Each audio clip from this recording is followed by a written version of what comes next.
What's up, YouTube? Capital G here. Hope everybody is doing well on this election Tuesday. I really hope that you guys went out and voted if you're over the age of 18 and you were able to. I voted a couple hours ago, and you know what? It's your duty as a citizen of the greatest country on earth, and you have to remember that, you know, a long time ago, people died for this right, and people weren't always awarded this right, whether you were, you know, a minority or a woman, you know, so on and so forth. And I think it's very important that you let your vote be heard, whether you're a Republican, evil, a Libertarian, stupid, or a Democrat, awesome. I'm just fucking with you guys. Anyways, so, okay, there's one thing I've been thinking about, and it's these Madolches. So, like, is it me, or are they widely just flying under the radar? Now, I thought that, you know, the first place finish by Alexander Reed, I felt like it's been swept under the rug. Everybody's like, that's just a blip. You know, his deck wasn't the best. It was very original. It probably wasn't the most optimal build. But now when you look at Madolche's, it's like they've got everything in their arsenal that they need. But because of Mermills, these things are completely under the radar. You know what I mean? And if I'm a Madolche player, I am loving our position right now. I am loving the fact that everything, all the hype is being circulated around Mermill Atlanteans. Like, I've never even played against Mermill Atlanteans in real life, but I played against the deck on DN enough where if I run into it at my next regional, I know what everything does. I know the big 2400 guy who you have to discard to. I know that there's the chick, when she dies, she summons another one. There's one when you summon them, you discard something. I know the big-ass Elemental Lord.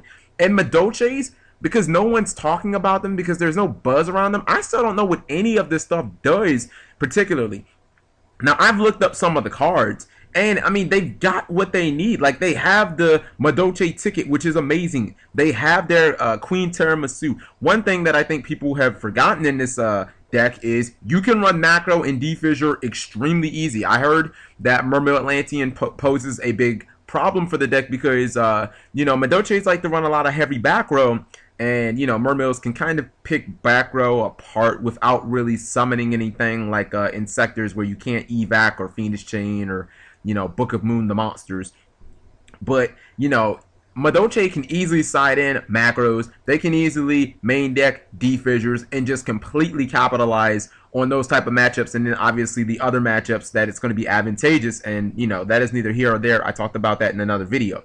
You know, I even feel like prophecies are getting a lot more attention. So I want to know what you guys think of Madolche right now. You know, again, if I'm a Madolche player, I'm licking my chops. Because I know right now, I'm stealing wins all day and night over the next month. I'm going to regionals. You have no idea what I'm doing. You know, I have the whole aspect of people don't know what I'm playing. They don't know what these cards does because everybody's just completely disregarded the deck. I like the fact that they have the macro defissure aspect because, you know, if I'm not mistaken, most of the monsters go back into the deck. And not to mention, every build that I've seen is running Trag. And Trag can be a bitch because I played against this deck. They keep 6 cards in their hand like always. So, yeah, I think Madolches are flying under the radar. And, you know, I got our regionals in a month. If I start messing around with these decks and start wrecking with it, I might pick it up and play it. So, thank you guys for watching. Talk to you later. Go Obama.